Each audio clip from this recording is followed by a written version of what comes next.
Thank you, sir. Ayun, meron pang mga question. Humabol Meron pa pa kayo ba? kailan wala Chat ng nyo na time. lang ako. Pero i-chat nyo na lang si Sir Baka Adrian kasi abutin, baka meron pa abutin ng tayong ano alas eh. 12 si Sir Benj. Meron tayong last speaker. So, thank you so much, Sir Mm. Adrian. Sir, Salamat thank you. sa pagbigay niyo ng mga tips and strategies sa amin. And yung tools na pinakita niyo, I think, ano lang, inquire na lang nila sa inyo yan. Ah, Sir. sobrang automated na ng mga ginagawa nila, Sir Adrian. Doon. Thank you so much. Sir, thank you. And yun, thank you so much for watching and enjoy the rest of the evening. Huwag yung palalampasin yung next na Ayan. speaker, guys. Ito na ang If ating... you are in the SEO industry, this one, Sir Benz, OGs of the OGs. Ayan na. Ito na Panoorin yung nyo yan. pinaka-final boss ng ating SEO webinar for a cause, and I'm really glad, thankful na pinagbigyan tayo ni Sir Bench kasi talagang ang alam ko na sa ibang bansa siya eh. So parang nagulat ako na umuwi pala siya dito sa Pilipinas. So thank you so much, sir, for paunlakan niyo ang ating invitation. So konting ano lang information para sa kanila. Si Sir Bench ay Senior SEO Director and Digital Marketing Veteran. And I think yung 8560. Yeah, 8560 na agency. Diyan siya nag-work. Tapos, syempre, marami rin siyang napanalunan na multiple international SEO competition nung time na yun. Talagang uso pa yung mga ganyang competition. Ewan ko lang ngayon. Hindi Hindi ko na. na masyado siya naririnig. Tapos, tignan nyo na lang yung mga conference speaking event niya. SMX, PubCon, IRCI. So, puro yan. International lahat. So, yan. Let's welcome Sir Bench Ariola sa ating SEO webinar for a cause. Okay. Gisingin natin mga tao. Okay, share ko muna screen ko.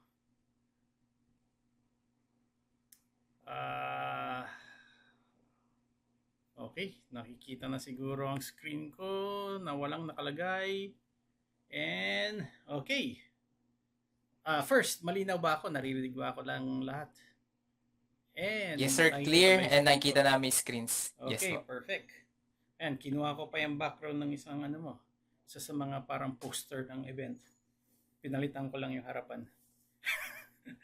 Okay, so ako, as they said, introduce nyo ako na veteran, ganyan-ganyan. Pero siguro yung mga baguhan, baka hindi ako rin ako kilala kasi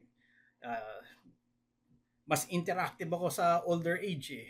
Sa older time ng mga SEO. So simulan ko pa rin ng introduction. Okay? And let's go. So, ito, introduction ko. And ninakaw ko pa tong slide na to sa mga previous slides ko ng ibang conferences. And I started out with a timeline. So, 1994 to 2024, dapat hanggang 2026 yan kaso wala akong oras mag-update eh. Pero the last 2 years, kapareho lang ng 2024, so okay lang. So brief history lang tungkol sa akin before we continue, maybe a minute or less. So career ko still started out as a chemist ako noon.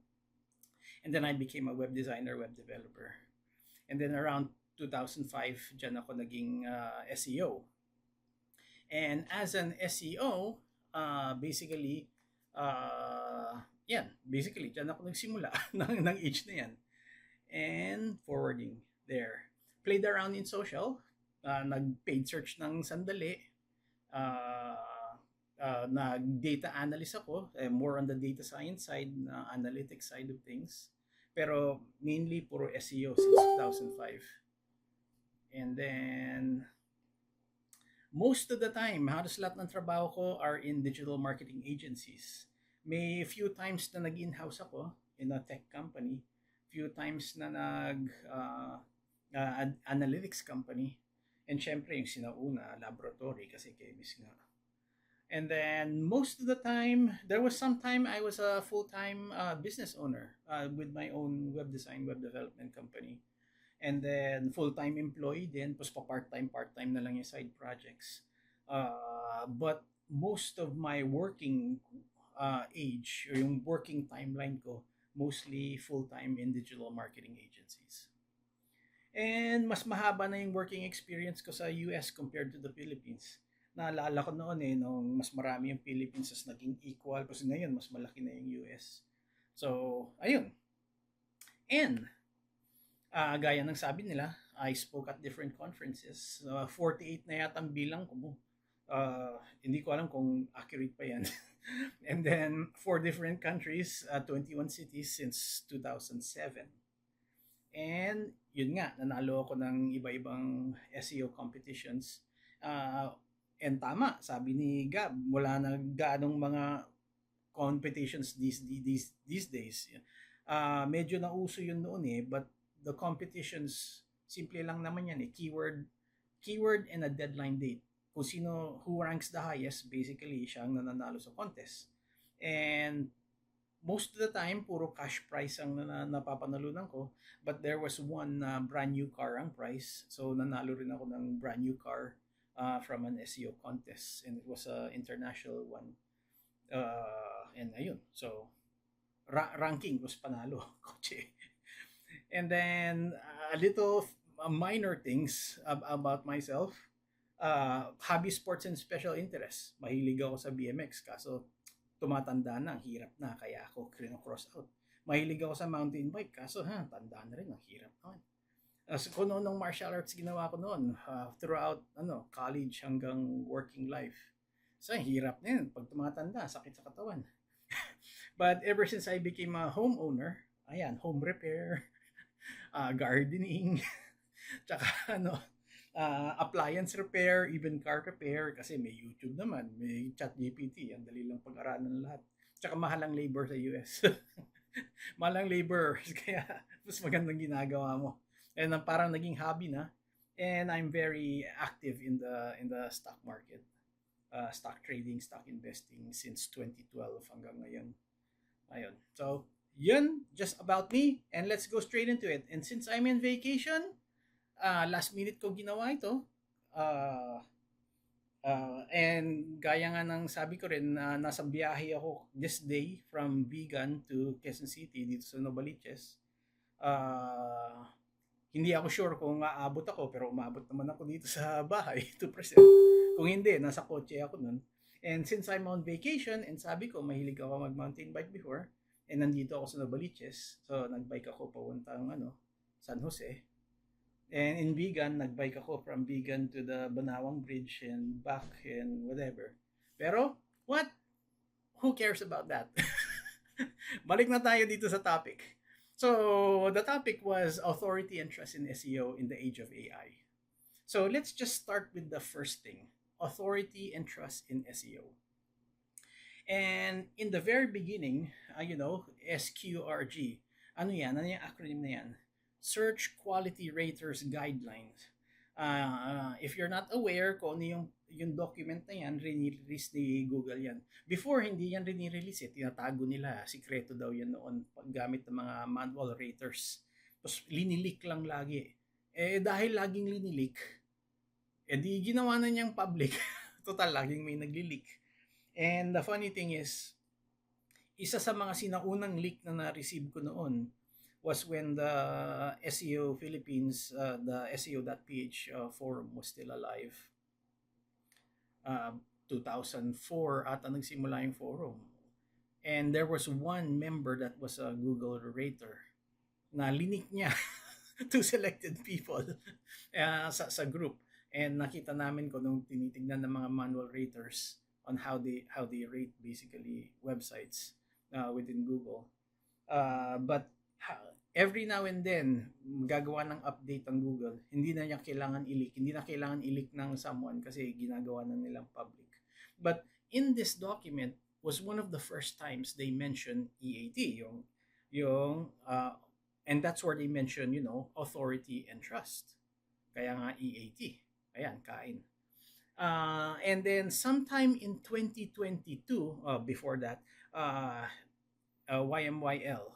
This is also where this became important, your money or your life. Lahat ng mga topics na related sa buhay tsaka related sa pera, parang Google looks at it with more scrutiny. Talagang titignan niya, totoo ba ang pinagsasabi ng mga ito? Parang wala bang illegal dito? Tama ba lahat? Accurate ba lahat? Parang stricto sila. Kasi it could ruin, people's lives, it could ruin people's money. Kaya parang naging mas importante. Now, in 2022, in the search quality raters guidelines, dinagdagan nila yung E. Sabi nila, importante din ang experience. Dapat sa mga na gumag-share ng content online, dapat may experience talaga yung taong nag-share, and that helps out in the ranking. Now, going back to 2007. 2007, hindi pa nag-i-exist yung EAT. And I was already mentioning credibility, authority, and trust. Yun yung sinasabi ko noon.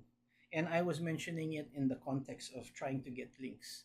If you want to get links to prove that you have credibility, authority, and trust, you could get links because links are like votes. They're votes of credibility, votes of trust, and votes of authority. Eh dahil hindi yan EAT, cut siya. Meow! And yun ang ginagamit ko noon. And it's not something official that Google says. Ako lang ang nagsasabi noon.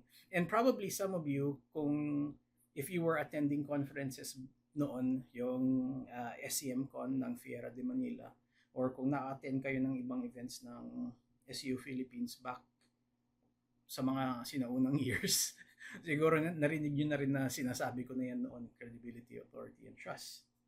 But when 2022 came out and the EEAT came out, sabi ko, gusto ko pa rin yung credibility. Actually, gusto ko pa nga, may reputation pa eh. So, in 2022, I called it something else. Andyan pa rin yung EAT, pero dinagdag ko yung credibility, reputation, and naging create. But anyway, these were my own acronyms na ginagamit ko noon. Ginagamit ko sa sarili ko mga kliyente pag speak ko. But I find credibility, but they're also all tied together naman eh. If you're authoritative and you're trustworthy, there's a tendency you're really reputable and talagang credible ka din. They all go hand in hand. Ayun, mas type ko lang yung acronym ko sa Google. But anyway, that already existed in the past. And even before Google came out with EAT, it was already something na tinitingnan ni Google, tinitingnan ng mga search engines, but they just didn't have an acronym for it. But gusto nila authoritative talaga yung content mo. Gusto nila talagang trustworthy. So, continuing with that, kung gusto ni Google na trustworthy and authoritative ang content mo, paano nila malalaman yun? Paano nila malalaman na trustworthy nga ba ang content mo? Paano nila malalaman na authoritative ang content mo? Ano ba titignan nila? So, let's disregard all of that and tignan muna natin common sense. Tao-tao. Kung tao kakilala mo, mapagkakatiwalaan ko ba to? Trustworthy ba siya? Authoritative ba yung taong to? How do you judge a person? Wag muna ang website. How do you judge a person? Alam ba niya pinagsasabi niya? Magaling ba talaga ito? So, there's two things. And one of them is, paano ba nagpapakilala yung tao? Ano ba sinasabi niyang kaya niya? And usually, the person itself shares kung anong alam niya. And, pagkausap mo yung tao, siguro na nararamdaman nyo naman eh, parang binobola yata ako nito. Or, mukhang totoo yung sinasabi niya. You yourself have your own way in judging. Kung tingin mong, sorry. Sorry, nagmumura ako. Or, say, this guy, ano lang siya, binobola ako nito, kung ano lang pinagsasabi niya. Or pwede rin, talagang, totoo, magaling talaga itong person na to. So, pwede mong anuhin, pwede ka talaga mag-judge. Pwede mong alamin base lang sa kapa mo sa sinasabi mismo ng tao. Magaling ba talaga siya o hindi? And then the other way is, ayaw mag-forward, is ano ba sabi ng mga tao? What do people say about the person? Ano ba sinasabi nila? And then, base sa sinasabi ng iba, at base din sa sinasabi ng tao, parang you could judge from there. Siguro authoritative nga tong taong to. Siguro trustworthy nga yung taong to. And then from there, yun lang yung common sense, authority and trust. Now, let's go back to a website. Imbis na tao, gawin nating website. And how do search engines look at it? Dalawa yung sinabi ko, kung anong sinasabi nila tungkol sa sarili nila, anong sinasabi ng iba tungkol sa kanila. Halos ganun din yung website eh. Yung website, anong sinasabi nila tungkol sa sarili nila? Of course, nasa content nila. Sa content ng website. So Google's gonna look at the content of the website. Ano ba ang sinasabi nila? Ginagawa nila ito, ginagawa nila yun. Magaling kami dito, magaling kami dun. Kliyente namin ito, kliyente namin yun. Ito case study namin, ito ganyan, ito review namin, ganyan. Ito mga expert namin, ito may mga doktor kami, may mga PhD kami, may magaling kaming engineer, certified kaming lahat sa ganito. Ayan, qualified kami sa ganyan. So, dun pa lang, within your content. So that is already the on-page stuff. Anong sinasabi mo tungkol sa content mo to show that you're authoritative and trustworthy? Now, the second thing is anong sinasabi ng iba? Oras na may sinabi yung iba, it comes out in many ways. It could turn into links. Usually, pag may nagli-link sa'yo, may halong kwento. Kaya nga siya nagli-link eh. Kaya nagli-link ka yung ibang website kasi may sinasabi sila tungkol sa website mo. Like they're a fan, they're a follower, they're an advocate, they like you, they love you. Minsan, andyan na rin yung they hate you. They hate you but they link to you. And the funny thing is, it also helps out in ranking. Yun nga lang, hate ka nila. But that's it. Authority and trustworthiness is also based on what others say about you. And links is not the only thing. And yun nga yung citations. People that mention your brand, they say it in many different ways. They say it on other websites, in their blogs, in forums, and gaya ng what we just talked about right now. It could also appear in reviews, in Google Maps. It could appear in many different places. So lahat ng pwedeng pag-usapan about your company, ganun din. The more people talk about your website in many different ways, nakikita din ng search engines.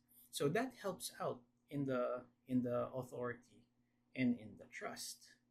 So, going forward with that, if Google is looking at content para sa anong sinasabi nila tungkol sa sarili nila, and Google is looking at other websites para sa anong sinasabi ng iba tungkol sa website nila. So, anong titignan nila sa content mismo? So, let's go over history, of how Google looks at content and paano niya tinitignan noon and paano niya tinitignan ngayon. Noon, puro keyword lang naman eh. Basta gamitin mo yung keyword, gamitin mo ng maraming beses. Solve ka na. Maganda na ang ranking mo. Which, kung tutusin mo, also made sense. If someone talks about a certain keyword many times, malamang magaling talaga siya dun. Pero it was abused. It was abused by many SEOs. Siyempre, naging keyword spamming na. And then, changes needed to be done. Hindi pwedeng puro dami lang ng keyword. Hindi puro keyword density lang. And later on, entities started to become more popular. And when we talk about entities, you could think about it more as topic groups. You could think about it more as topics of keywords. The taxonomy, the grouping, and the relationship between these groups of keywords. Na parang yun na ang mas importante, not the keyword itself. And then later on, more updates from Hummingbird, RankBrain, EAT. Parang ang nangyayari, naiintindihan na ni Google ano ba talaga ang gusto ng taong to. Gaya sa mga example earlier, kunyari, kahit wala kang tinype na near me, wala kang tinype na city, tinype mo lang plumber. Kadalasan, alam na ni Google, intent nito maghanap ng local. Kasi bihira lang naman mag-hire ka ng plumber na nasa kabilang ibayo kasi kailangan mo mag-ayos ng gripo mo. Usually, kailangan nasa local na lugar. And Google already understands that intent. Ever since all of these other updates, naiintindihan na ni Google ang intent ng tao. to the point where intent plays a role on how websites rank. Dapat align yung keyword dun sa user intent, which is also why the keyword tools today, kaya tingnan mo si SEMrush, tingnan mo si Ahrefs, kung ano yung mga keyword na sinasabi nila, andun yung mga intent column nila. Sinasabi nila kung transactional, kung navigational, commercial, or informational. So para ma-align mo yung content mo dun sa intent ng tao. Because kung hindi align yung intent, ano nangyayari? They bounce back, they go to the next result, they hit the back button, click sila ng iba. Ayun.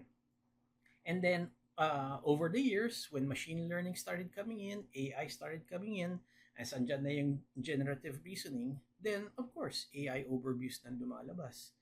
Plus, andyan na rin yung iba-ibang AI tools. Lumabas na si ChatGPT, lumabas na lahat ng iba, Perplexity, Claude, etc. Gemini sa Google, of course. And this is where your content talagang naiintindihan na talaga. Hindi na siya parang spamming na lang ng keywords. You really have to make sense out of it, and you have to be comprehensive, and you have to be useful and helpful to the user with the content that you have. Sasabihin mo na kung bakit ka authoritative, sasabihin mo kung bakit trustworthy. Kasi talagang ibibida mo yung sarili mo eh. Sasabihin mo, bakit ako magaling dito? Dahil sa experience ko, nagawa ko na ito, sa case studies ko. Basically, puro ganun na ang takbuhan ng content. And it's being more comprehensive as possible compared to noon. Kung e-commerce ka lang, dati, e-commerce lang talaga, binibenta mo lang yung product. Today, paano gamitin yung product, maintenance niya, support, how to fix, how to install, tips, do this, do that. Ayun, talagang pakumplentuhan na ng content these days. Because the more comprehensive you are, then you become a better resource na pwedeng i-digest ng machine learning, i-digest ng AI, ng large language models. And then that's where you tend to perform better. So, pinag-usapan natin yung content. And, to be more authoritative and trustworthy is really how you present it and how you talk about it. Paano naman ano naman ang tingin ng iba? Kagaya ng example ko, may nakatingin kasi yung tao, ano yung sinabi niya sa'yo? Mapagkakatiwalaan ko ba ito? And then the second thing is, ano sinasabi ng iba? Pag may testimony ng iba, mas nagiging stronger kasi hindi na yung taong yun eh. So, in the websites, ganun din. If we're looking at anong tinitingnan ni Google, kung anong tingin ng ibang website sa website mo. Now, what I listed here, sinabi ko, what Google has access to understand what others think of your content.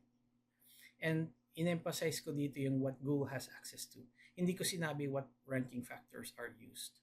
Kasi some of these are not mentioned to be ranking factors. Pero tingnan lang natin, ano ba ang information meron si Google? Kung sakaling kailangan niya mag-decide, authoritative ba talaga ang website nito? Trustworthy ba talaga ang website nito? Ano-ano ang pwedeng tignan ni Google to determine that? And let's go through several of them. Backlinks, alam na natin yan kasi matagal lang sinasabi ni Google yan. It's part of the PageRank algorithm. Makikita mo yan, may white paper yan, may patent yan, nasa Wikipedia yan, may formula siya. Basically, the more backlinks you have, the better you rank. But it's not all about quantity, it's also about quality. Because backlinks are like votes of trust, votes of credibility, votes of authority. Ayan, sanay na sanay ko sabihin yung CAT ko, credibility, authority, and trust, yung pusa, meow. Because I've been saying it for years. Sa links, the more backlinks you have, then the more credible you are. So, isa yun sa mga tinitignan ni Google to be more authoritative and to be more trustworthy. Ano pa bang pwedeng tingnan? Ito, forward.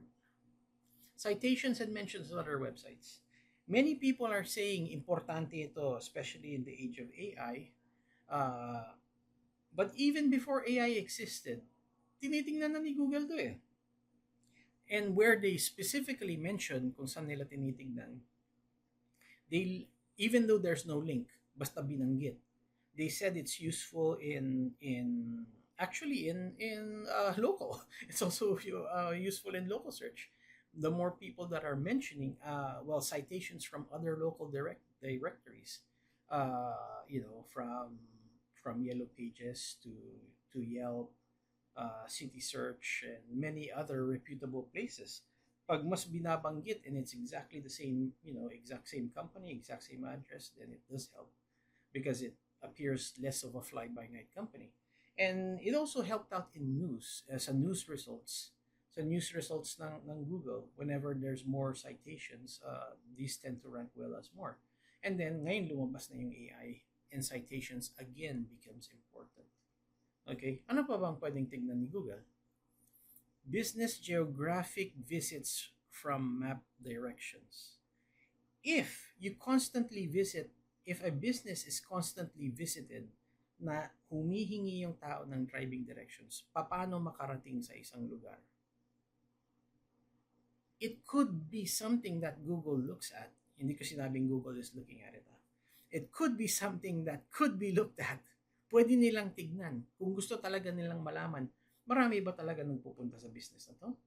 Ilan taong humihingi ba ng directions? And if you go into Google Business Profile in the GBP reports, makikita mo kung gaano kadami talaga ang nag-click ng directions. So you know it's a metric that it is measured. Are they using it? I don't know, but it's something that they can look at.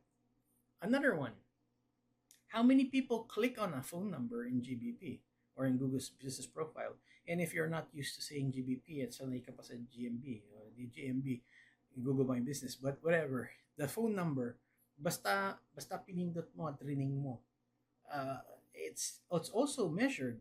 Nakikita mo sa GBP reports din yan of how many people are actually clicking on a phone number to make a call. Amount of positive reviews, gaya ng sabi ni Adrian kanina, it does help out in your local ranking, and that's already a testament that Google is looking at positive reviews as a measure of how trustworthy and how authoritative a website is. Click-through rates in the SERPs. Madami ng SEO nagsasabi niyan. The more clicks you get within the SERPs, there's a tendency the higher you rank. But before just accepting that, magbigay na rin akong kwento ng experience ko dyan back in, if I'm gonna guess, 2007 to 2009.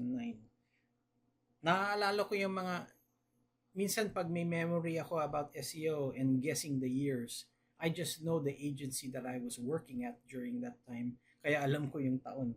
But it was sometime between 2007 to 2009 where when you click on a search result and you hit the back button, sa ilalim ng search result may question. Tinatanong kung gusto mong i-block yung result in your view, not in everyone's view. In your view, if you want to exclude it or not, and there was a yes or no. And if you click yes, hindi na lalabas yung result na yun sa search results mo. Parang blinak mo siya sa search results. And then you could click on the next one and the next one and so on. Now, you don't see that question anymore. But just like many things Google na tinetest nila, usually, pag yung tinetest nila has a strong correlation with what they're seeing, and talagang sobrang lakas ng correlation, hindi na nila kailangan tanungin, mawawala na yung tanong. But what I believe is the question in the SERPs disappeared is because talagang na-correlate nila that everyone that hits the back button and clicks on a different result, automatically hindi siya masaya dun sa first result. So click-through rates are important, and you know that they're tracking it just based on that test in the past. And aside from that, you just go to GSC and Google Search Console and do naman yung clicks. So you really know they're tracking it.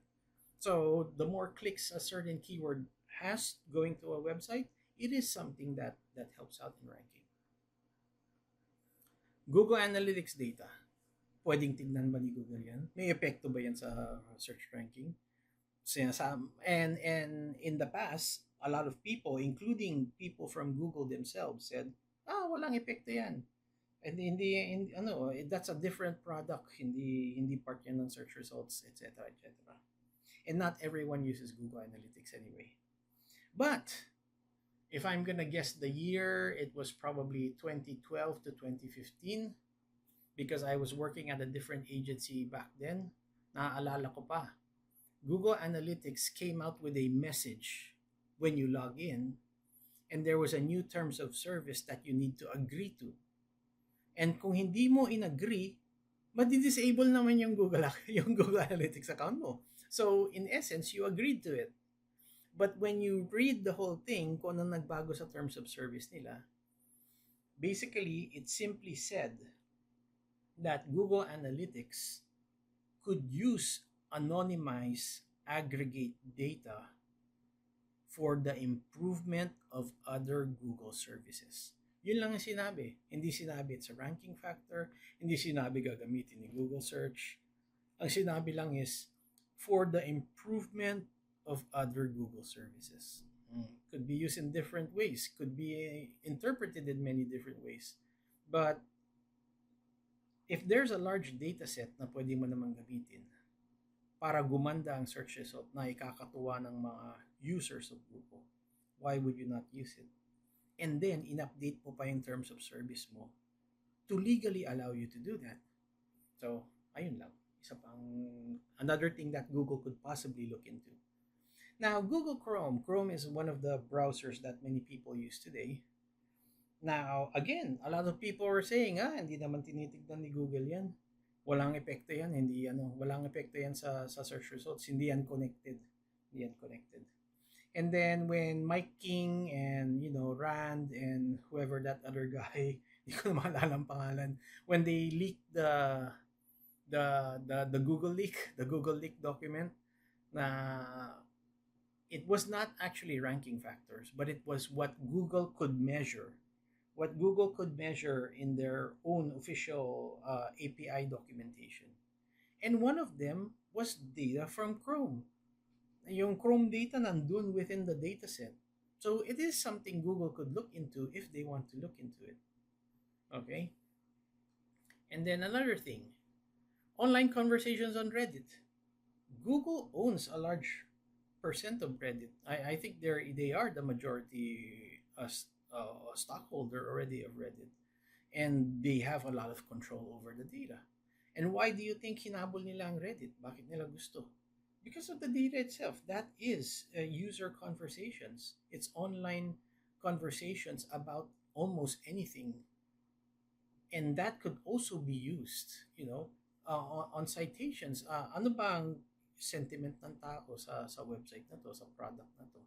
So all of these, I'm not saying all of these are being used as a ranking factor, but what I'm saying is to determine if a website is authoritative and trustworthy, there are two things. Ano bang sinasabi ng website mismo? Babasahin, iintindihin yung content.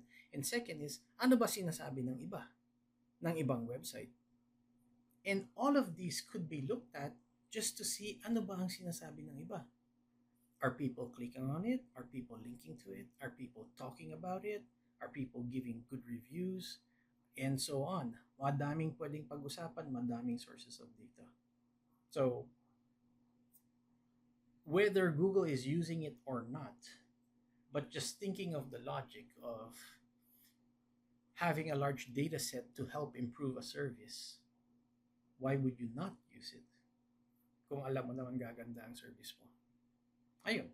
So, something to think about. Now, moving forward. So, when I use this analogy sa tao, anong sinasabi nila tungkol sa sarili nila at anong sinasabi ng iba, similar to a website, anong sinasabi ng website mo, and anong sinasabi ng ibang website tungkol sa website mo, could help determine the trust and authority of a website. Could help Google determine the trust and authority of a website. So, what are we seeing first in general? Now, this is a screenshot in one of the dashboards ng isa sa mga kliyente that I'm working on. Uh, although, maraming kliyenteng ganito. Halos lahat puro parang they have a similar trend. They have a similar trend and isa lang to sa mga madami. And if I open more and more, it's somewhat similar. But and sinabi ko, generally good SEO. Good SEO is generally good AEO, GEO, LLMEO, AIEO, AIEEO, and bingo. What's his name? Oh, kung ano man ang acronym na maisip ng mga tao ngayon, kung ano man gusto tawagin nila, ito yung similar trend na nakikita namin. Although medyo nagiging mabenta yung AEO and GEO lately, a lot of people are using this acronym. But and the trend is we're seeing organic search traffic somewhat trending lower. Parang bumababa siya ng bumababa. And lalo na pag kino-compare mo year over year, since in this graph, it's this is the past 12 months. The lighter bar is the previous year, and the darker bar is the current year. And makikita mo, lower siya year over year. And there's somewhat going onto a downward trend. While traffic from the LLMs are constantly increasing. Makikita mo dito, patas ng patas. And on this specific website, not all of our clients are like this. May nakikita kaming constant trend na tumataas with some clients, but they're only in the hundreds. Like they go from 10, 20 to 100. This is from 1,000 to 6,000 from LLMs. But it's totally understandable because this website is highly informational. Some of our clients are not highly informational. Mas konti ang LLM traffic nila. But still the same thing. The trend is going upward. May upward trend silang nakikita. Now, this is in Looker Studio. And if you're trying to track your AI traffic within Google Analytics or Adobe Analytics, tama, Gab, may tracking issue talaga itong August to October. It's the client's fault. Nasira sila sa GTM. May nasira sila sa GTM, namatay yung tracking nila dito sa previous year. But tama yan, good observation. But anyway, if you're trying to track your AI traffic in Google Analytics, Adobe Analytics, or and you want to post it on Looker Studio or what, meron mga video akong ginawa to set up these filters within GA4. And if you just scan the QR code, you could bookmark it, watch it later. And I think I have 5 videos that are one going after the other. How to set the filters in GA4, how to set the filters in Adobe Analytics, how to set the filters in Looker Studio. Now, that is the common trend. But when we look at, conversions, and this is the same client, and we're also seeing this with many other of our clients, kahit bumababa yung organic search traffic, hindi ibig sabihin, bababa din yung conversions. So in this case, we're showing revenue. And revenue is actually higher year over year. Tumataas din yung revenue sa LLM. Pero yung revenue ng organic search, hindi naman bumaba. Pero bumaba yung organic search traffic. Hindi lahat lagi ng example ganito. Yung iba bumaba din yung revenue nila. Kasabay din ng traffic. But what I just want to say here is, possible na bababa yung organic search traffic mo, pero yung organic search revenue mo, hindi. Yung conversions mo, hindi. And what is that telling us? That's telling us that if the search is a transactional type of search, a transactional type of keyword, hindi siya basta-basta bababa even with AI tools coming out there.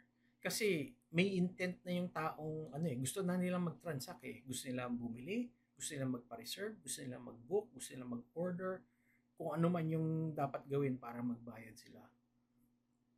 And ang nabawas sa traffic is informational search.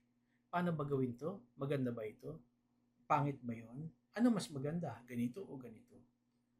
All of those types of questions na hindi pa ready bumili yung tao, yun yung nawawalang traffic. Yun yung nawawalang traffic ng website. Doon namin nakikita yung decrease ng organic search traffic is the informational type of searches. While sa LLM, yun naman ang nag-i-increase. pataas naman siya ng pataas kasi uh, yun ang hinahanap ng tao. They're asking questions and they want those questions to be answered. Whether they go to your website or not go to your website. Kasi minsan nandun na yung sagot eh. Andun na yung sagot sa AI tool. So there's no reason na nasatisfy na yung question ng tao and there's no reason to visit your website. Doon na nangyayari yung parang decrease in traffic. So, now, after talking about that, and what are these general trends that I observe? And some of these I already mentioned. Clicks, GSC, and also organic search traffic. Many clients, these are declining, nakikita namin. While yung LLM and AI traffic is rapidly increasing. Parang baliktad sila. Pero, kahit rapidly increasing yung AI, ang liit pa rin. It's a small fraction of the organic search traffic. Pag pinagtabi mo sila, mas malaki pa rin yung traffic ng organic search. Yun nga lang, nagdi-decrease siya slightly, mas rapid na umaakyat naman yung AI. So, will they meet somewhere in the middle in the future? Maybe. Malamang. Lalo na the adoption of AI tools is really, increasing over time. And ito, minention ko rin kanina, kahit lumiliit yung organic search traffic mo, hindi naman ibig sabihin, bababa yung conversions mo. Pwedeng mataas pa rin ang conversions mo. So, thinking of it from an SEO side of things, if you're still targeting, your transactional keywords, you could still focus on that sa website para mataas pa rin yung conversions mo. But for anything that is informational, it's still important to put on the website kasi sila yung magdadala ng informational traffic. Sila magdadala ng traffic sa AI. But you could expect that it could decrease your organic search traffic. Kasi hindi na sila bibisita eh. Parang sinupply mo na yung sagot para lumabas sa AI tools. Tapos hindi naman nila i-click, hindi sila makakapunta sa'yo. And because of that could decrease your traffic, but it still helps out. Okay? And then AI traffic could contribute to non-attributable zero-click experience. Ano ba yung zero-click na pinag-uusapan natin? Zero-click is, andaying nakikita yung brand mo, let's say, sa ChatGPT, laging nakikita. Wala naman click. Ang masama pa nun, hindi mo pa alam na nakita nila. Hindi mo alam na nakita ng iba because in Google search results at least may GSC ka. Sa Bing at least may Bing Webmaster Tools ka. But sa AI tools, sa ChatGPT, wala kang ganun.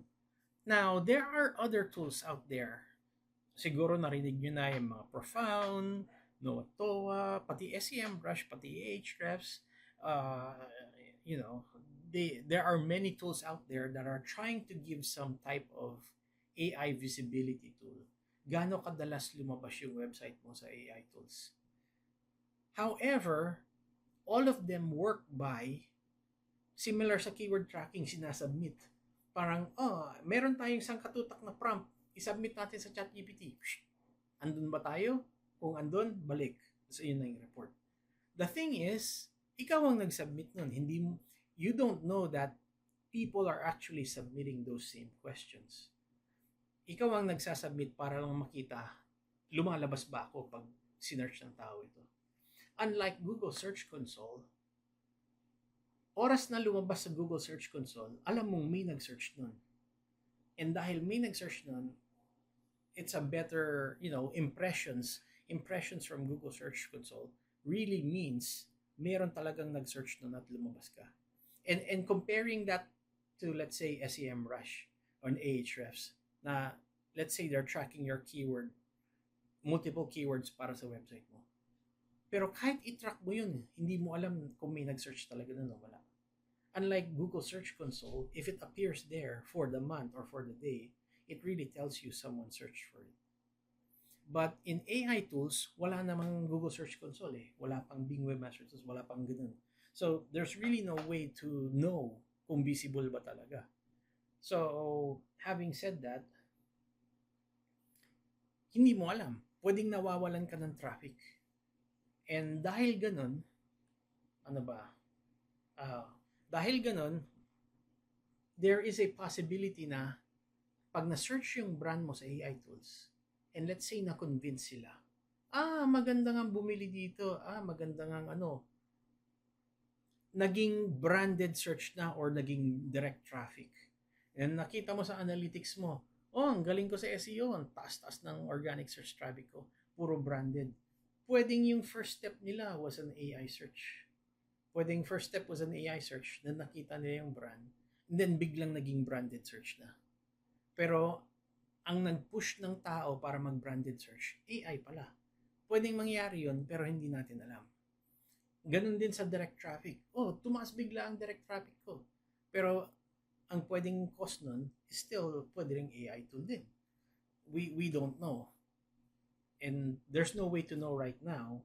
There's ways to guess and estimate right now, but there's no way to really know. And then, isa pang mapapansin mo, of course, if you're looking at year-over-year comparison, and kung AI ang tinitignan mo, syempre, sobrang laki ng AI. Kasi, kino-compare mo sa wala. Kino-compare mo yung sa part when it was zero back in the day. Back in the past, I mean. Back in like a year ago. But ang laki ng taas ko sa ChatGPT. Ang galing ko. Ang galing ko. Ang taas ng traffic, tumaas ng 5,000%. Pero, pwedeng hindi ka magaling. Ano lang, kino-compare mo lang sa zero. And another observation is, you're doing SEO, ni hindi mo pinansin yung AEO, GEO. Biglang gumanda. Ang galing ko sa AEO. Galing ko sa answer engine optimization. Nag-SEO lang ako, tumaas din. Expert na ako. Pwedeng iniisip din ng iba yun. Pero, pwedeng hindi. Pwedeng hindi ka magaling. Pwedeng it was just due to the adoption. Pwedeng, there are just more people using ChatGPT. There's more people using Gemini. And because there are more people, makikita mo yung organic search traffic mo galing ChatGPT. Pataas ng pataas. Not because you're doing something great. Or pwede rin, you are doing something great. Hindi lang natin alam. Or pwedeng dumami lang talaga yung taong gumagamit ng ChatGPT. Kaya tumaas ang traffic mo. Magkakaalaman lang yan siguro maybe after 2 more years where you're already comparing your site after a full year of AI traffic, and if you still continue to increase, then ayun na. Kung hindi, then this is where the real AEO and GEO people will start coming out and to who the experts are and who are not during those years in the future. But for now, looking at anything in Google Analytics, it looks like any traffic from ChatGPT looks so great. Parang ang galing-galing mo. Pero ang nangyayari, dumadami lang talaga yung users ng ChatGPT and the other tools. Okay? So, having said that, ano bang gagawin natin kakaiba? Nag-SEO na tayo. Anong gagawin natin dito sa AEO, GEO? Before we talk about that, what do we do in SEO anyway? Now, ninakaw ko na naman yung slide ko sa mga lumang presentation ko. I used this slide in many presentations in the past, but this is just my breakdown of SEO. And then we're going to look at how things change in the age of AI. And SEO, there's on-page and off-page. On-page, you touch the page. Off-page, you don't touch the page. And normally, when you do on-page, I split it into 2. On-page, it's server settings and code, and also content.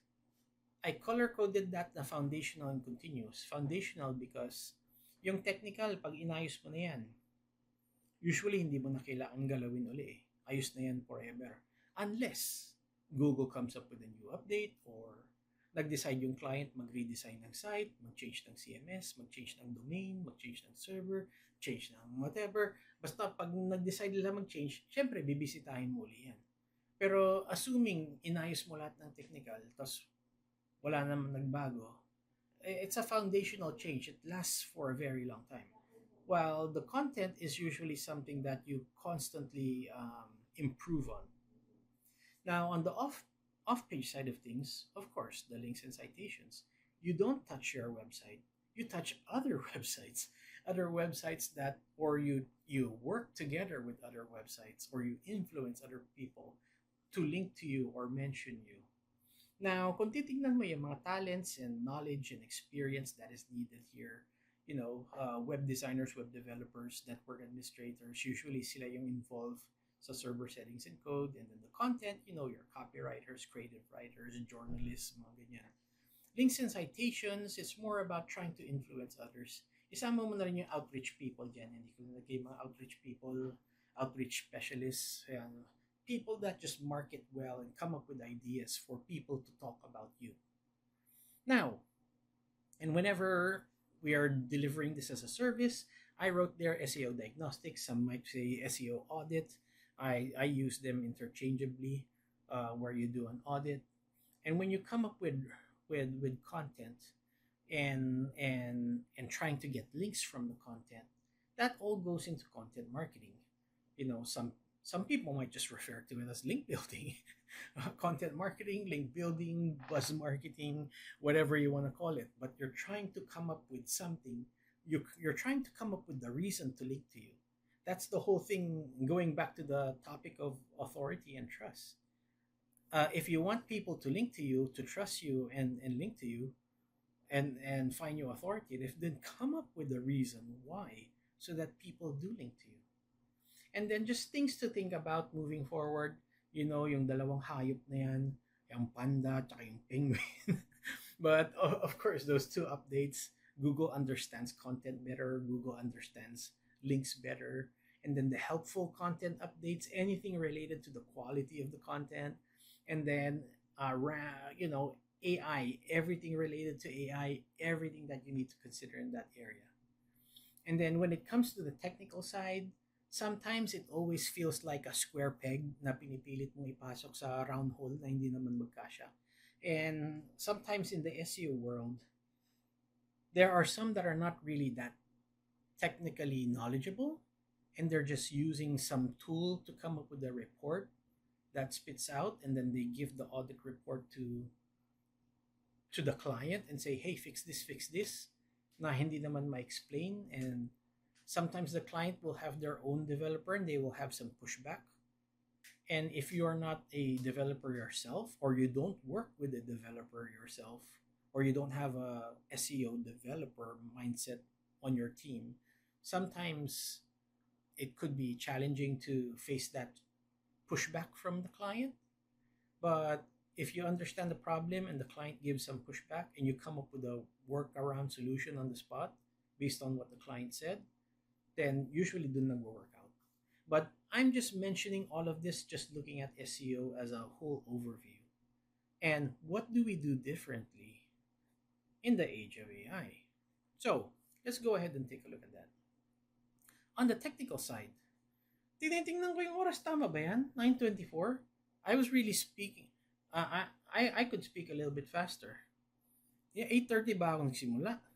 Yes, sir. 8:30 kayo nag-start. Interesting. Pwede tayo mag-extend, sir, hanggang 12. Okay. Anyway, sige, tuloy ko lang. So, on the technical side, may nagbago ba talaga? On the content side and on the off-page side. So, let's look at the technical side. It's relatively the same. Medyo pareho lang. But some things are more important, some things are less important. JavaScript and client-side rendering. This is important, miski nung SEO pa lang. And if ever I had more time to explain, maybe I would show examples. But if you're gonna Google something, Kevin Indig has a great example.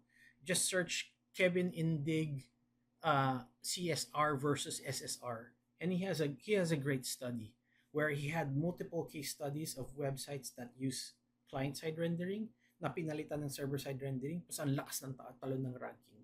So you really know that is an SEO issue. Now, on the AI side of things, issue talaga siya. talagang hindi nababasa masyado ng AI tools ang client side rendering. Although in the future they could be more sophisticated, they could get there, but ChatGPT totally has no capability. But sometimes, kunwari, client-side rendered ang site mo, totally headless. Headless CMS ka. Puro, pag pinatay mo JavaScript, walang content nakikita. Tapos pag sinearch mo sa ChatGPT, nakikita naman.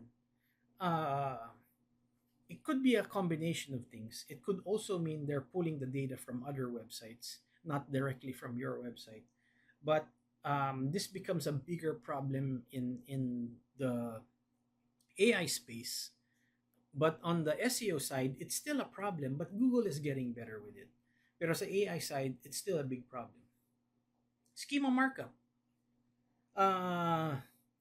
Miski sa SEO, importante niyan eh. Pero dito sa AEOG or whatever acronym you wanna call it, nagiging mas importante pa siya. It becomes a larger source of data, of content that is not necessarily written on the page, but you could expand on. Now, in the recent Brighton SEO conference last year sa San Diego, California, there was one speaker that was talking about how he analyzed all bots from ChatGPT. And this is where I heard that there are 3 bots that ChatGPT uses. There's one for just scrolling, like visiting, and there's ones that pulls the answers in real time, and there are ones that are used for research. And sa tindi ng research ng speaker na yun, pinakita pa niya yung individual user agent strings kung nang pinagkaiba ng 3 crawler. So he does nothing but research server logs. Tinititigan niya yung mga server log ng mga bisita ng iba-ibang AI platforms. But one thing that I've learned from that speaker was, according to him, kasi lahat ng ibang speaker kontra dun eh. According to him, but I kind of trust him though, because he was really studying ano bang hinihila ng AI bots. He said that the AI platforms don't really understand schema. SEOs just think they understand schema. But it's just gonna eat the content within schema like any other content. But since schema has lots of content added in, nakakatulong sa AI tools to understand your website more. So, in effect, many SEO people think schema markup helps. And it does help, but it does not really help in the way some people are thinking about it. It's not really paying attention to the schema types. It's just pulling all the content within schema. But for SEO purposes and to be more future-proof, still pay attention to the schema types. I just found that speaker interesting nung minention niya yun. LLMS.txt, kahit wag mong pansinin yan. Sinulat ko lang dyan para sabihin wag yung pansinin. But it is a proposed standard. And when you say proposed standard, hindi naman ibig sabihin ginagamit na ng AI tools right now. In fact, all of them hasn't mentioned anything na ginagamit nila. Yung LLMS.txt. LLMS.txt parang robots.txt na parang XML sitemap na pang AI. But none of them are using it right now. But the funny thing though is I think it was Google Search Console's support pages. May biglang sumulpot na LLMS.txt para sa sarili nila. Google implemented their own LLMS.txt for themselves kahit wala pang nagsusupport. And then after a few days, nawala. But you could tell that Google was playing around with it even though no one else is supporting it yet. So, something that... in the agency I work for though, we are trying to enable them all. Only for the sole reason kasi may namimiratan ng kliyente. Tapos ang pangbenta nila oy, wala kang LMS.txt, importante yan. And then, dahil nagiging importante, nakikinig tuloy yung kliyente namin para lumipat. O sabi, ay, walang kwenta pala tong SEO company namin, hindi kami binigyan ng LMS.txt, importante daw yun. And then, pinikwento namin sa client, hindi yan importante sa ngayon. Talagang kahit wala ka niyan, okay lang. Pero ginagamit ng ibang other companies pang sulot ng kliyente. Sinasabi, wala kang LMS.txt, lumipat ka. So, linalagyan na lang namin para mabawasan yung mga nanunulot ng client. But anyway, information architecture, how you break down your page by topics and keep that content hierarchy and how they're related to each other and how they're linked to each other. Content blocks almost everywhere. What do I mean by that? Kasi lalagyan mostly how AI has changed how you write content. Parang may parang lalagyan mo na ng content halos lahat ng pages eh. Parang may pages na pangbenta pero lalagyan mo ng how to, lalagyan mo ng FAQs. Minsan, if you're using a CMS, let's say you're using WordPress and you have the blog listing page. Yung list na yun, there's no content block where you could write something on it by default, pero pwede mong lagyan. And then, let's say you're on an e-commerce site, let's say Shopify. Sure, pwede mong lagyan ng description yung product. Pwede mong gumawa ng category or what. But to have a content block on the category page, that also doesn't exist by default. So that is something to think on the technical side, where you may want to have a content block or a box where you could write customized content on a page na hindi naman design na magkaroon ng content block doon. So something to think about. Index Now. Sige nga, ako nga magtatanong, sinong gumagamit ng Index Now dito? Gumagamit ba? Or alam nyo ba yung Index Now? Pag sinabi ko Index Now? Okay. Anyway, yung Index Now, parang XML sitemap na may pangana, hindi si Google. Ang mga nag-form ng alliance diyan is Bing, Yandex, DuckDuckGo, Sesnam. Nagsama-sama sila. Inimbento nila yung Index Now. Now, Index Now doesn't use XML. XML sitemap uses XML. Index Now uses JSON. And then XML sitemap is a file. Index Now is not a file. It's a post method submission. So para siyang nag-submit ng form na walang form na sinend. Now, the thing with Index Now, it's a shared index as well. Kunyari sinabit mo sa Bing, automatically submitted sa lahat ng search engine that supports Index Now. Submitted na rin sa Yandex, submitted sa DuckDuckGo, submitted sa Sesnam, and so on. The makers of Index Now claim indexing is way faster than an XML sitemap. Nung in-interview si Google, bakit hindi kayo nagsusupport ng Index Now? And ang sagot lang ni Google, they say, hindi namin kailangan. Mabilis naman ng namin eh. Mabilis naman kami mag-index ng XML sitemap, hindi namin kailangan yung Index Now. But if I'm gonna guess, bakit ginagawa ni Google yun? Kasi Index Now is shared among other search engines. And baka ayaw makipag-share si Google. Kung feeling nila mas magaling sila mag-crawl and index ng pages, ayaw nilang i-share yung capability na yun sa ibang search engines. So, yun lang yung hinala ko. But why am I pointing this out as important? Because when you read ChatGPT's documentation, somewhere in their documentation says, if the answer to a prompt needs a search result, it's going to search Bing. Nakasulat sa documentation ng ChatGPT yan. And Index Now supports Bing. It's one of the things that Google doesn't support. Might as well do it for ChatGPT. Okay?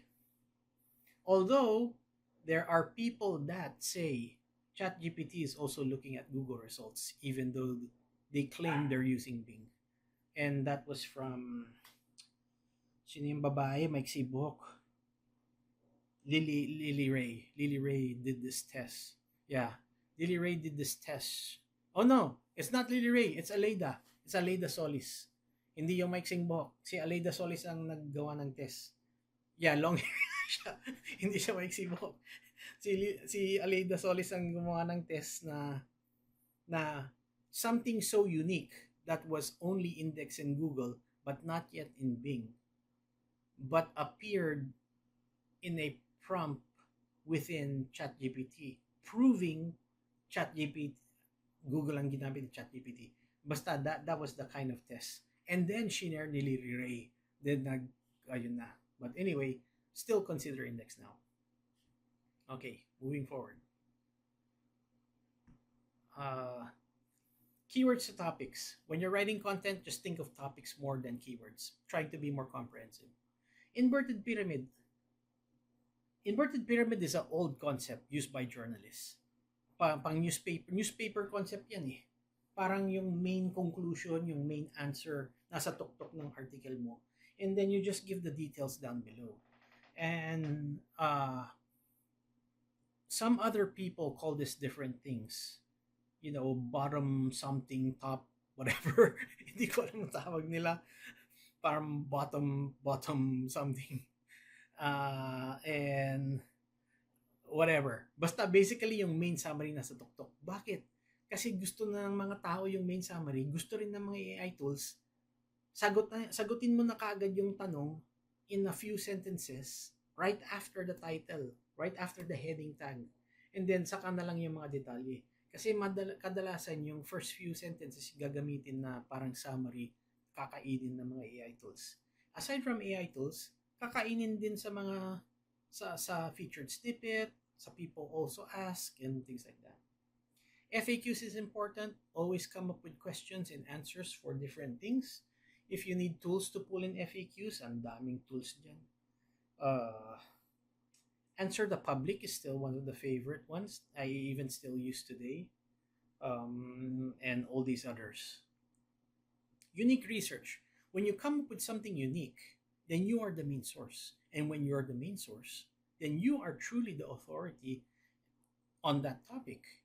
If you come up with unique research, eto, side kwento on unique research. I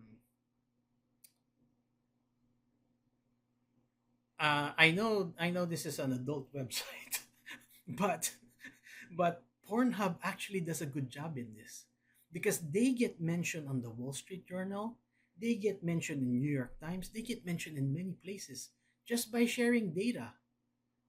It's not even anything adult content. Yeah, you know, even in their every January, lalabas yung data nila. Ito yung mga top countries in 2025, ganyan. Ito yung mga top categories, blah, blah. Kumakalat yan. And that is just pure unique data na meron sila and they're using it as part of unique research and they get so many links to it because sila lang ang may datang ganun, which is why people, you know, use it. If you have customers that have any type of data, a database ng mga kliyente nila, it could be turned into research. You know, top buyers, states who are the top buyers of our services, then lalabas nila. You know, countries that ganito. Our top product based on whatever. Usually, all of those are just mathematical exercises. Turn them into graphs, it becomes a content piece and people like it and share it.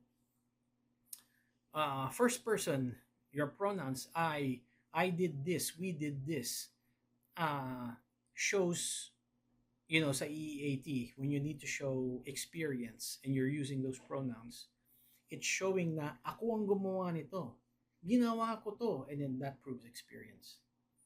Comprehensive content coverage of intent. So, different things have different intent, but be as comprehensive as you can para sakop mo lahat. Parang yun na yung labanan ng AI these days on AI tools. Be as comprehensive as possible. Clearly segmented on the page. Kasi minsan halo-halo na yung intent mo sa isang page. Andyan na yung buying intent, andyan na yung informational intent. But use headings, you know, your H1, H2, H3, and so on, to separate these into sections on the page. And then comprehensive topics, not just ton of words. Yung ton of words, damihan ko yung words, gawin kong 5,000 words, gawin kong 10,000 words. Hindi ito padamihan ng words. Padamihan ng topics na related. Yun ang isipin mo. Hindi basta padamihan ng words. And then show case studies, show examples, certifications, validations, tests, qualifications. Because yun yung nagprove na authoritative ka eh. Kung may doktor ka, tapos medical product, nagsalita yung doktor, then showcase that. Kunyari, pasado ka, dahil naalala ko, kasi yung sabon dito sa bahay, Safeguard. Naalala ko, I don't even know kung ganun pa rin yung commercials ngayon. Naalala ko lang yung commercials noon. Parang, certified by PAMET, Philippine Association of Medical Technologists, blah, blah, blah, blah. All of those are like authorities signals to make you more trustworthy. So anything that you could mention like that also helps out. And then when we're talking about off-page stuff, links still work, alam na natin yan. Brand mentions, they're needed. And alam ko noon, yung old school link building, laging keyword focus yung anchor text mo. It looks very unnatural if you overdo it. And it's nice to also have brand links and even brand mentions without a link.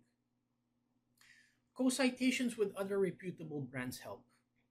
There was one study na hindi ko na maalala kung sino. If your brand is mentioned in different sources for AI to use, mas may tiwala yung AI kung multiple brands ang minimension. Parang may brand comparison, hindi lang yung puro isang brand lang. Kasi mukhang bias pag isang brand lang ang minimension. Pag multiple brands from a different source, parang mas nagiging non-bias and mas gusto ng AI tools yun. Research sources. Whenever you're searching for something about a topic of a product or service that is mentioned in AI tools, tingnan yung source. Even just looking at the AI overview, click on the sources. Saan ba nila hinahatak yung source? Hinahatak ba nila sa Reddit? Hinahatak nila sa YouTube? Hinahatak nila saan? And try to be on those same sources. From news, academic papers, industry-focused related websites, authoritative forums, and so on. Authorship. Dati, may rel equals author, man, that used to exist. But basically, what we're saying here is, if on your blog you have an author, or your client, SEO client has an author na nagbablog, if that same author blogs in other reputable places, it also helps out. Okay? And then community validation. What are other people saying about your brand? From reviews, social posts, forums, niche communities, and so on. So, that is basically that if ever there's anything that we do differently. Itong last page ko ng deck ko is more about just thoughts on various tools. Reporting. Maybe you've heard some of these, maybe you haven't, maybe you tried some of them, maybe hindi pa. On AI visibility specifically. I think Profound is trying to be the leader, but they're also the most expensive. Yun lang ang masasabi ko. Although they have a formula they have a way to somewhat show impressions only if you have the server log analysis, because whenever you search something kay ChatGPT, it actually visits your site live and makikita mo sa server log yan. And then pagbalik, hindi matitrigger yung analytics mo kasi analytics is only when the page loads and JavaScript runs. Yung server log parang binasa niya without JavaScript, tapos nagkaroon ng hit sa server log. Parang crinol niya lang. But alam mong someone asked a question in ChatGPT, so ChatGPT was prompted to check your website and an impression happened. And then with the server log integration, kaya ni Profound basahin yan. But they're somewhat of the more pricier tool. Noatoa is very cheap. Medyo may flaws. Visto looks promising and it comes up with great recommendations. SEMrush and Ahrefs. SEMrush still has some problems, I think. Hindi mo ma-export yung mga AI report niya. Ahrefs compared to Profound and Visto. Profound and Visto have recommendations, and the recommendations with Profound and Visto, it looks like they're based off a checklist to come up with recommendations. While Ahrefs, their recommendation is based on what other websites have that are appearing in AI tools. Anyway, yun lang yung masasabi ko. Content, AirOps, very strong tool. If you haven't tried it out, I suggest you can check it out. But if I'm gonna try to describe AirOps, para siyang automation tool, and at the same time a content writer at the same time, and a content audit tool. And since it uses AI to write your content, but you have the opportunity to share details about your brand, and you could even upload company documents so that when it writes the content, it sounds like the company. It doesn't sound like any AI tool. It's gonna learn how your company writes so that it writes like your company. User interaction, Anteater, Tweenie, Algolia. These are like, they work with e-commerce tools, and they become more smarter in searching for products using AI. So that's that. In the product recommendations and how one product's related to each other, usually okay sila. Yun lang masasabi ko yan. But anyway, I ended up with, that's it. Questions. Thank you. Ano na? Okay. Alright. Ayun, Ayun, dami agad questions, sir. May mga nagtatype. Okay. Pero ayun, diba, napaka eye-opening. Iba talaga yung wisdom ng mga OGs no, for pag ina-approach nila yung mga bagay, nag-check muna sila from the previous experiences inaano nila dito sa current. So, sir, ang question ko pala medyo personal or practical. Meron ba dapat tayong ikatakot as an SEO ngayon na AI nandiyan na mawawala yung work natin or something? Ikatakot. Hindi naman. Yeah. Kasi madaming bago, especially sa mga bagong like mga beginners na may AI na, parang hindi na uso SEO something. Para sa akin, hindi. Tingin ko lang mag-i-evolve. Similar naman sa lahat ng ano yan na related sa SEO eh. Madalas na naging kwento yan na yung common parang SEO is dead story. Tagal na niya. SEO is dead. Tagal na yung SEO is dead story. Tuwing lalabas, sasabihin, wala nang SEO. Hindi na, wala nang kwenta. And then, for some people, talagang dead because they didn't change their practice. Parang akala nila SEO is like this, and in the future, kung hindi ganun ng SEO, patay na yung SEO. But in reality, SEO is evolving as things change. You evolve, you change, di buhay pa rin siya. And even how I define SEO these days, alam ko maraming gumagamit ng ibang acronym, AEO, GEO. Para sa akin, SEO is search everything optimization. You're just searching everything. Kay AI tool yan, kay App Store yan, kay Amazon yan, kahit anong may box na pwede ka mag-search or magtanong, sakop na ng SEO. Ayun. Okay. Thank you, sir. So may question dito from Angelo Cruz. Having worked primarily with US markets for a long time, I'm curious po, is there a point where SEO in the Philippines will significantly grow? Do you see local demand for SEO professionals expanding sa dami po ng negosyo and competition dito? So ang tanong na yan is primarily para sa SEO, growing in the Philippines. Now, may dalawang way para tignan yan eh. Kasi SEO could still grow in the Philippines, pero ang target market mo hindi Philippines. Pero the SEO is still in the Philippines and it still grew. The number of professionals grew, the practices grew, the companies, the revenue grew, pero yung client mo wala sa Philippines.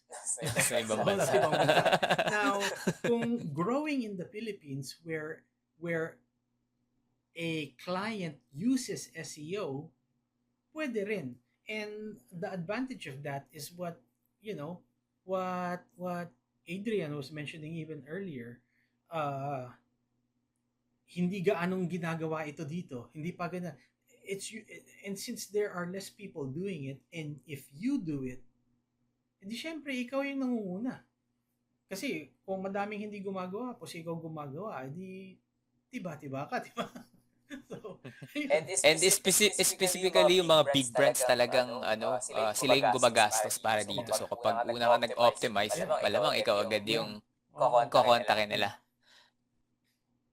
Ayun. Ay, yung second question niya, sir, medyo mahirap siya, pero baka may answer ka dito. What do you think is the next evolution of SEO after the AI era?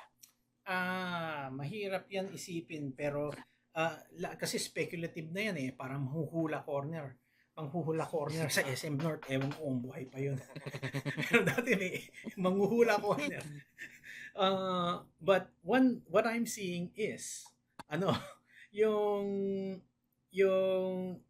ChatGPT started trying to add some search functionality into it, while search engines are adding some AI overviews on top.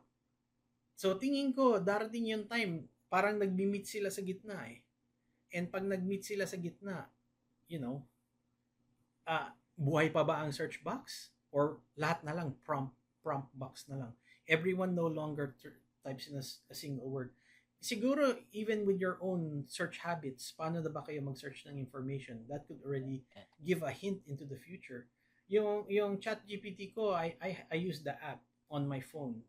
And mas madalas na ako mag-verbal search kaysa sa typing. Ginagawa ko habang nagda-drive, and aside from that, aside from my glasses, I also have the Ray-Ban Meta. Ito yung Ray-Ban Meta ko. Well, anyways, yung Ray-Ban Meta, meron din siyang AI. Pwede mong kausapin. Kaya pa niya ng live translation ng ibang languages. Nice. Maririnig ko dito sa malapit sa tenga ko, parang bone conducting. So may camera, may picture. Tapos sa ChatGPT, kung meron kang gusto ipa-analyze na picture, pipicturean pa, upload mo. Ito hindi na. Sabi, take a look at this, ginagamit ko sa gardening eh. Minsan, meron akong tinatanggal na weed. Inis ako sa weed. Tatanungin ko, take a look at this weed. Ano ba to? Ano ba lahi nito? Paano ba patayin ito? Tapos bibigyan naman ako ng tips lahat. Ganyan. O may relocate akong halaman. Like, what's the best way to, saan ko ililipat to? Sa may araw ba? Wala. Ano bang lahi nito? So, sasagutin naman ako. And dahil naghuhukay nga ako, nag-gardening nga, madumi, kinakausap ko lang. Hindi verbal lang. Kasi yung ChatGPT, ganun din ginagawa ko habang nag-drive. Usually, stock related, finance related, mortgage related, real estate related. Habang nagda-drive, tatanong lang ako na or tax advantages and lahat ng hindi ko specialty, tanong lang akong tanong. Ayun. So I think it's gonna evolve into a total companion question and answer na maring doon na lang mapunta. Ayun. That's the future of SEO search right there. Sir, ito pa, medyo personal. What will Bench Ariel be doing once he's through with SEO and digital marketing? Nakikita ko yan. So, personally, mag-age reveal ako. 52 ako eh. 52 ang age ko. And balak ko by 60, hindi na ako nagtatrabaho. Ang balak ko, meron na akong 3 houses by then. 3 houses na rental property. So, kumikita na lang ang passive income sa rentals. And then at the same time, grow ko ang aking stock portfolio where kikita ako ng mga dividends from stocks. And sa buong journey na yan, meron akong hiwalay na YouTube channel dyan. I think, ano bang pinangalan ko? Benj Ariola's Road to Retirement. Hiwalay na YouTube channel, walang relation sa SEO. Pero sinusubukan kong maglabas ng 1 video a month. And I'm only on my 4th video. And pinag-uusapan ko dyan yung journey ko to retirement on how I'm gonna grow. So sa 3 rental property, meron na akong isa. balak ko bago ako mag-retire, bibili pa akong 2. Bakit 3? Kasi habang buhay pa ako, kikita ako dun. Pero pag wala na ako, 3 yung anak ko, tigi-tigisa sila. So, meron Ayun, silang, walang away. walang away. Meron silang passive income na rin forever. Ayun. Nice. Ayun, Okay, ganda ng answer, sir, dun. Ito Ito po, sir, sir, about content. content. As an e-house team for a publishing company, we face unique limitation in creating evergreen content. Example, high competition, content decay, and niche audience caps. What specific AI-driven strategies can we use to keep static evergreen content fresh and citation-worthy for AI engine without overwhelming a small editorial team? Magandang tanong yan. Kasi pag sinabi mong evergreen parang panghabang buhay maganda siya. Pwede siya. Pero marami rin na nagsasabi na fresh content nakakatulong. Kung evergreen na nga bakit mo kailangan palit-palitan? Pero yung fresh content, dapat mong palitan. Now, ang thoughts ko dyan, magbibigay na lang ako ng example and using also a client example. Meron kami isang kliyente. Parang yung city website. Parang para siyang resource para sa city. Pero ang nagpapatakbo is yung Chamber of Commerce ng city na yun. And so ang purpose ng website is para ma-promote din yung mga businesses in the city kasi sila yung member of Chamber of Commerce. But yung website is mostly, things to do in the city. Pero syempre, parang may soft selling na rin ng iba-ibang services doon. Pero parang minamarket siya as things to do or, events in the city. And ang gawain namin is, there are some events that are recurring every year. And minsan, pag meron kang sinearch tungkol sa event, iba-ibang year ang lumilitaw. Yung luma, yung bago, yung luma. So, ang ginagawa namin, meron lang kaming isang pang-evergreen that speaks to that event, what makes it evergreen. And then, meron lang kaming mga hiwalay na blog post na paisa-isa that goes to the unique things na nagbabago. So, the fresh things are on a different page. But the evergreen one will just have minor updates that point to the individual fresh ones. So, yung evergreen namin, parang halos hindi nagbabago.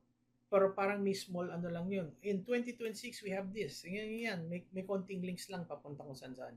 Tapos yung total fresh, totally ibang page.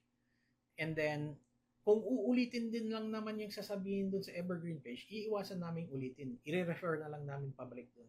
If you wanna know more about the whatever, go here. Parang ganun.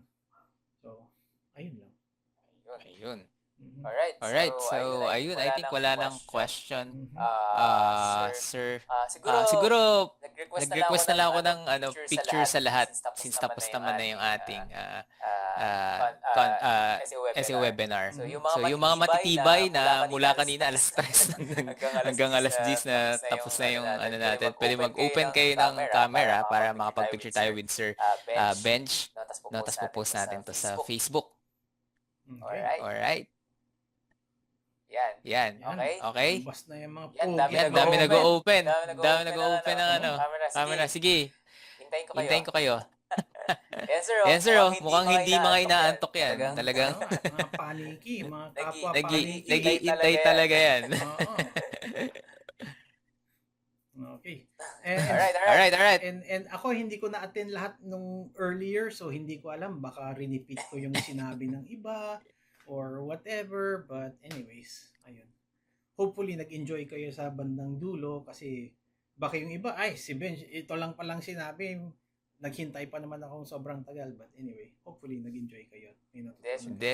Sir, assure ako na maraming natutunan pa rin kahit na nasabi na yung iba kanina, pero kumbaga na double check nyo yung mga ibang strategies nila, tapos nakapagbigay pa kayo ng mas maraming insights for sure. Okay. Alright, So in 3, 2, 1. Okay, tapos yung second page din kasi may mga nasa second page pa. Ayan, 1, 2, 3. Okay. Thank you guys. guys. I hope na enjoy natin yung ating ating SEO webinar for a cause, and hopefully conduct pa tayo ng mga ganito. Siguro more speakers. Di ko alam kung kaya ko international, pero international level naman na yung mga ngayon mataas yung standard natin. So, thank you so much, Sir Ben, sa inyong paunlak at sa effort na magbigay ng oras sa amin. I know na nasa vacation kayo ngayon. Enjoy yung vacation. And sana makasama pa namin kayo dito sa webinar namin. Okay. Thank you so Thank you so much. Thank you. Bye guys. Bye guys. Good night. Good night. Good night.